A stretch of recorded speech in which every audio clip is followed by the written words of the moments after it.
On a quiet winter night, a young heart was about to learn the true meaning of kindness. The village of Everglen lay hushed under a thick blanket of freshly fallen snow. Delicate flakes continued their silent descent, catching the soft, golden glow of the street lamps that dotted the winding paths. Each lamp cast a warm, inviting pool of light onto the pristine white, making the air shimmer with a gentle magic. Through this serene landscape walked Leo, a boy on the cusp of his teenage years, his breath puffing out in small white clouds. His simple winter coat, worn but warm, was pulled tight around him, and his kind eyes, usually bright with curiosity, held a touch of quiet contemplation as he made his way home after helping his grandmother. The only sounds were the soft crunch of his boots on the snow and the distant, comforting chime of the village clock. Then, a faint, almost imperceptible sound broke the silence.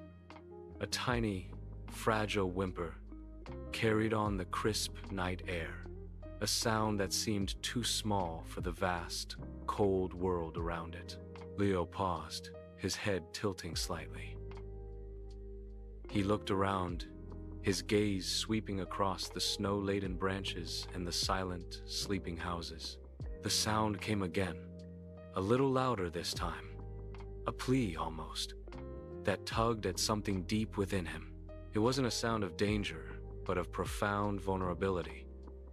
He hesitated for a moment, the thought of his warm, cozy home, with its crackling fireplace and hot cocoa, a tempting whisper in his mind.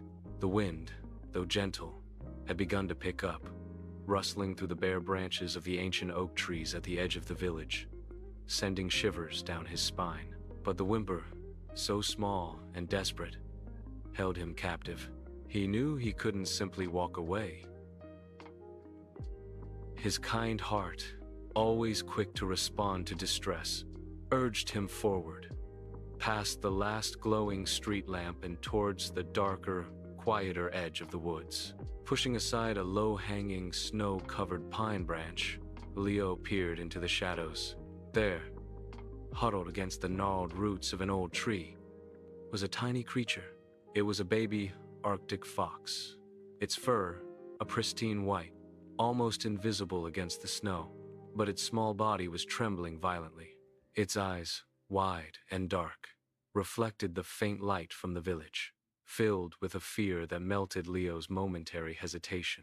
It was so small, no bigger than his outstretched hand, and clearly lost and freezing.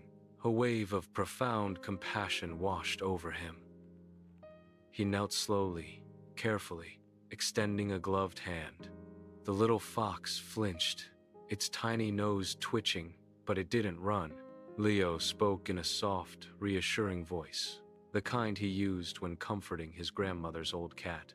"Hey there, little one. It's okay. I won't hurt you." He moved even slower, his movements gentle and deliberate, showing no suddenness that might frighten the already terrified animal. He thought of his own warm bed, the soft blankets, and the stark contrast with this tiny creature shivering alone in the vast, unforgiving cold.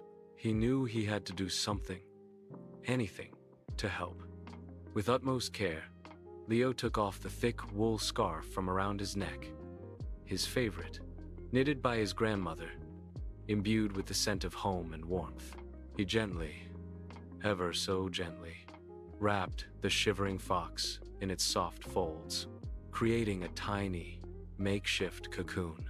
The fox, at first tense, seemed to relax into the warmth, its trembling lessening. Leo scooped it up, holding it close to his chest, feeling the fragile beat of its heart against his own. He could feel the cold seeping into his own body now, but a different kind of warmth, a deep, comforting glow, spread through him. It wasn't the warmth of a fire, but the warmth of purpose, of knowing he was doing something right. He found a small, sheltered alcove beneath a thick spruce tree, its boughs heavy with snow, offering a natural canopy.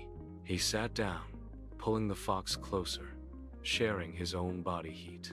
He hummed a soft, wordless tune, a lullaby his mother used to sing, and watched as the little fox, nestled securely in the scarf, finally closed its eyes, its tiny breath coming in soft, even puffs.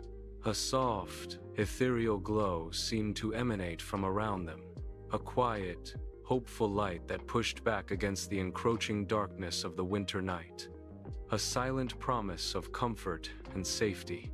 He stayed there through the long, cold hours, a silent guardian, his own sleep light and watchful, ensuring the little creature's survival. Morning arrived, painting the eastern sky with soft hues of rose and gold. The village of Everglen awoke under a magnificent winter sun, its rays sparkling like a million diamonds on the untouched snow.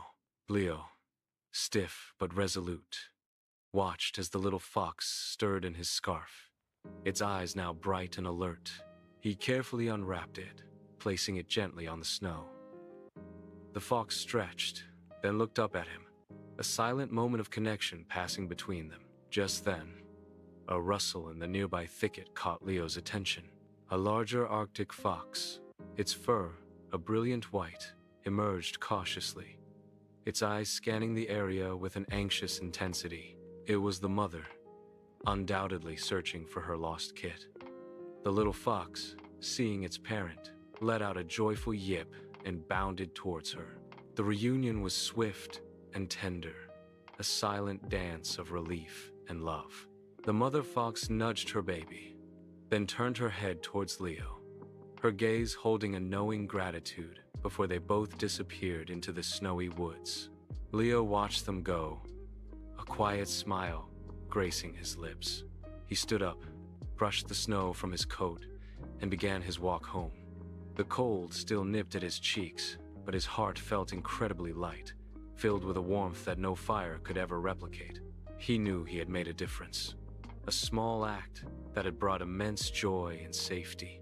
The world felt a little brighter, a little more hopeful, all because of a choice he had made in the quiet of the night. Kindness is a choice, and even the smallest choice can warm the coldest day.